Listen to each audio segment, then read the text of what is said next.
Assalamualaikum warahmatullahi wabarakatuh. Perkenalkan, nama saya Dery Sadani dengan NIM 0702233158. Di video kali ini saya akan menjelaskan tentang apa itu mitigasi bencana.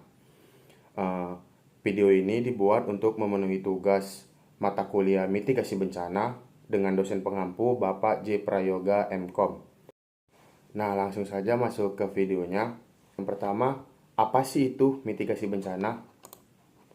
Mitigasi bencana adalah serangkaian tindakan atau upaya yang dilakukan untuk mengurangi atau meminimalkan dampak negatif dari bencana terhadap kehidupan manusia, lingkungan, dan harta benda. Mitigasi bencana dilakukan sebelum bencana terjadi dengan tujuan mempersiapkan dan melindungi masyarakat agar lebih siap menghadapi potensi bencana serta mengurangi risiko yang ditimbulkan. Mitigasi bencana sendiri sangat penting dalam manajemen risiko bencana karena membantu meminimalkan kerugian material maupun korban jiwa. Upaya mitigasi ini umumnya melibatkan pemerintah, masyarakat, organisasi non-pemerintah atau NGO, dan sektor swasta. Nah, tujuan mitigasi bencana sendiri itu terbagi menjadi 5. Yang pertama itu mengurangi risiko dan dampak bencana pada masyarakat dan lingkungan, melindungi aset penting seperti infrastruktur, sumber daya alam, dan ekonomi, meningkatkan kesiapsiagaan masyarakat dalam menghadapi bencana. Yang keempat, menyelamatkan nyawa dan meminimalkan jumlah korban.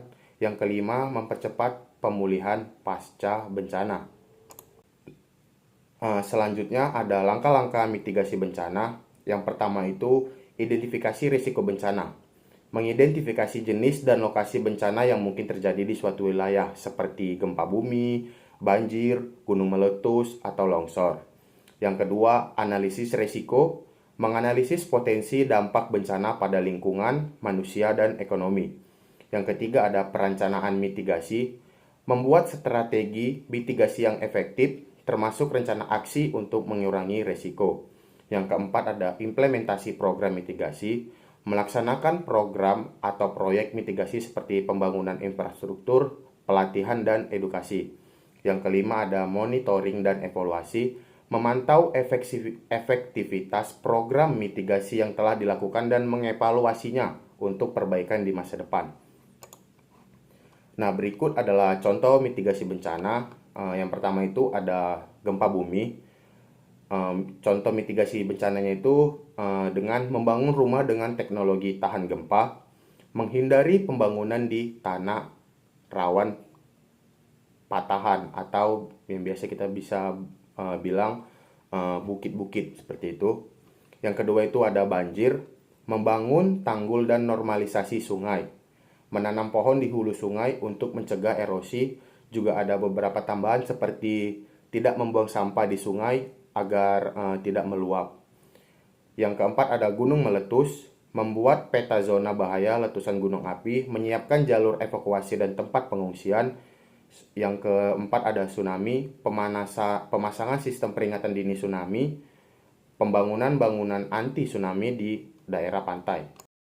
Selanjutnya kita masuk ke aplikasi daripada mitigasi bencana. Di sini saya memilih yaitu Info BMKG, yaitu Badan Meteorologi, Klimatologi, dan Geofisika. Nah, di website Info BMKG sendiri banyak sekali yang bisa kita fitur-fitur gunakan seperti melihat cuaca, juga tentang potensi banjir, terus ada gempa bumi. Di sini kita bisa melihat gempa bumi yang sedang terjadi, yang terkini, dan ada gempa bumi real time, ada gempa bumi berpotensi tsunami, dan dirasakan. Sekian video dari saya akhiri. Mohon maaf bila ada salah-salah kata atau penyampaian yang tidak terlalu jelas. Saya akhiri. Assalamualaikum warahmatullahi wabarakatuh.